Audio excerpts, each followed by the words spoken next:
Hey, Vince. How you doing, Mike? What's the most frustrating thing you experienced in business? Just gonna ignore my question? What's the most frustrating thing? What's the most frustrating thing you've ever experienced in business? Hold that thought. What is that? Resources, Mike. That's a heavy-looking book you got there. Apple, 1.3 out of 5 customer rating. Disney, 1.2 out of 5 customer rating. Amazon, 1.16 out of 5 customer rating. Meta, 1.08 out of 5. Zucks, seriously? Customer rating. Well, dang. Crazy customers, Mike. What do you mean by that? Can't please them all.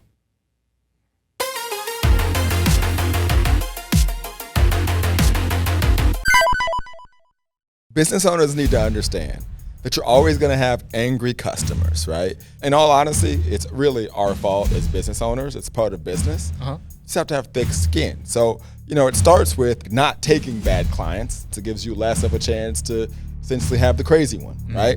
Yep. Number 2, you need to verify the people that you're bringing in, especially if you're in a business where you're dealing directly with them. And then number 3, you have to charge what you're worth. Most people, for all that beating up that they take from these customers, they're simply not getting paid enough for that.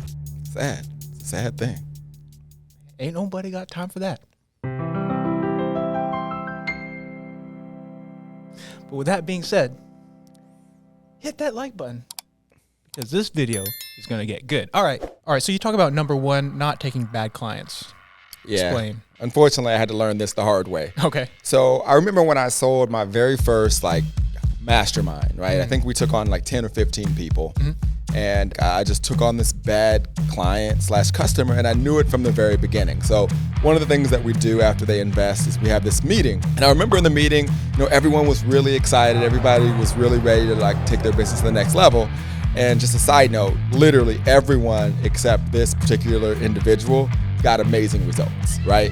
But the problem with this particular person was the energy that this person had was spewing into the group to the point where I was getting complaints from the other members in the group that she was dominating the conversations, that she was providing negative energy, and then she was kind of reaching out, and she'd be it'd be this was how ridiculous it would be. It'd be well, you spent an hour talking to this person and you only spent 40 minutes talking to me. My goodness. Can I get the 20 minutes? It would be certain things like that, even though she could have listened and heard. Focusing on the results. She would be focusing on you're doing this for this customer, but you're not doing this for me. And at the end of the day, what I realized was that when you don't recognize these situations and you take on those kind of customers, 1, it affects the entire group. And number 2, it zaps your energy, right? Because you're going into it and you're kind of almost on the defensive trying to deal with this customer and save the overall entire group. So that's why it's very important that you do not take on bad customers, especially when you see the signs. All right, so the next one, what do you mean by verifying the clients? Remember when I talked to you about this particular lady, I knew from the very beginning on the first meeting that it was going to probably be a problem. One of the signs in terms of verify is you have to listen to what they're saying. So a lot of people will say, I tried this before and this particular person didn't help me and they didn't do anything for me. Talking bad about someone else or a different program or something else that they were in. Immediately telling you all these signs of the other person, why it was the other person's fault, right? So that's number 1. Or they come in and they're just this has to work. If this doesn't work, I'm gonna lose everything, right? When people start basically putting their entire life on this one thing, right? That's a sign. You need to really make sure you talk to them. There's actually a second step to verify, and that's to manage expectations. So if somebody comes to you with, this particular thing failed the past, and this person's a bad person, they took all my money. 1, if you know the person they're talking about, go reach out to that person and see about that client. Almost like a job. You go to a job, they're going to ask for where'd you work before, they're going to call that job. Do the same thing with these clients. Yeah. And then number 2, manage their expectations. When they start talking about, I need to make my mortgage payment in the next 2 days, are you going to help me? Okay, you need to sit down and say, listen, I can't. Hold up. Yeah, I can't make a person buy from me. Right? Yeah. All I can do is give you the strategies and the tools that led you to want to invest with me. Right? At the end of the day, it's going to come down to problems that you solve and the solutions that you provide, essentially allowing that client to get results, right? So those are things in terms of what I mean by verify. So it's two parts. It's verify, listen to what they say, and verify with other people, or just manage those expectations so they understand that, you know, you're not Jesus. You can't walk on water.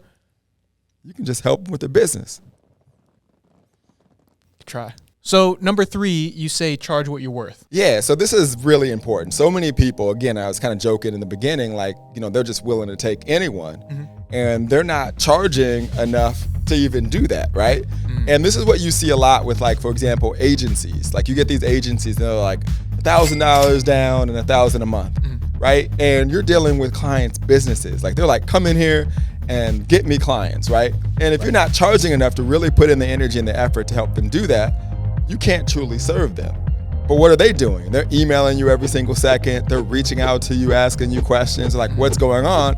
But as the agency in this scenario, you're out there looking for the next customer to make money so you can pay the bills and make it worth your time. Yeah. And that's not the customer's fault. That's our fault as the business owner, essentially not charging what you're worth. So for example, Mike, if I said, my business is struggling, man, I need your help. Please. You don't need my help. Help me, Mike. Help me, please. Okay, fine. I need customers. I want you to get me customers. Okay. I want you to write my webinar. Sure. I need you to run my ads. Okay. I need you to literally do my customer support. Sure. Help me with follow-up. Close the sales with me. Teach me your script. Teach me everything. But I only want to give you $500. You down to do it? $500? I didn't stutter. Ain't nobody got time for that. I'm telling you that right now.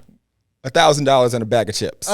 No way. Well, this is an example, right? Yep. No one is gonna do that kind of work for that price. Yep. And if you were to reverse it and ask the client, would they do everything that they're requesting for that? They'd likely get it. But it's on us because that's how we offered it, right? So they're just trying to get everything that they can. And this is a problem, right? So these clients, you know, they have these expectations, and essentially you're not charging what you're worth.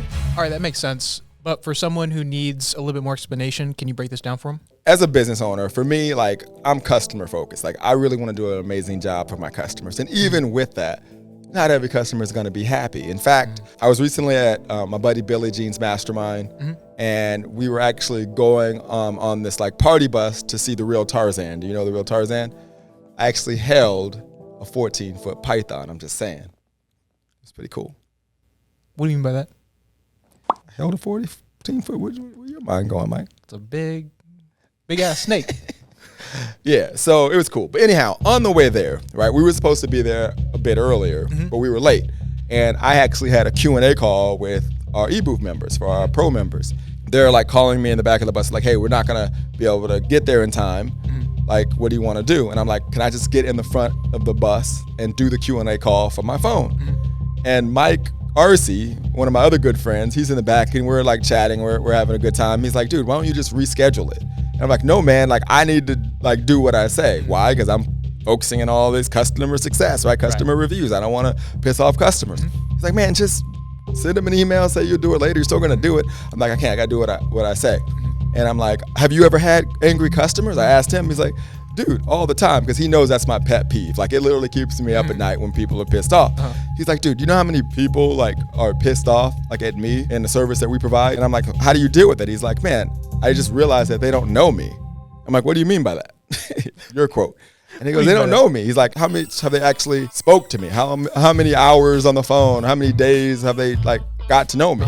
I know that I'm doing the best that I can for them. I know that we have thousands of customers that are getting results. So if a few handful of people are angry, like I know that they don't know me. And he goes, dude, if they called you right now and said, hey, Mike's a terrible guy and he doesn't like his customers, what would you think? And I was like, I would think they're crazy because I know you. He's like, exactly. And when he said that, I was like, man, like that is how I wish I could be, because I literally will lose sleep when like someone's angry. And then I'm like, well, it's good to know that, but I'm still doing this call. So they ended up pulling over on the road, and I said, Mike, at my funeral, make sure that you tell everyone how crazy obsessed I am with my customers, that I'm willing to have them pull over this party bus, get in the front, and do this Q&A call. And he's like, yeah, I can't wait to speak at your funeral. You know, I'm going to get up there and I'm going to be like, hey guys, everybody here, you know, I just want to let you guys know that Vince died way too early. I've known him for like. Hopefully not too early here. he's like decades down the line. He's like he was overstressing about all of his customers. You know, I've known him for 4 days, longer than all of you guys out here, and he died way too soon, trying to like please everyone. It was the first time I was like, man, that's real. And that's kind of why I read those reviews of these companies that are obviously great companies, billion-dollar companies, but still they have angry people, right? So at the end of the day, as long as you know that you're doing the best that you can for your customers, then you're winning.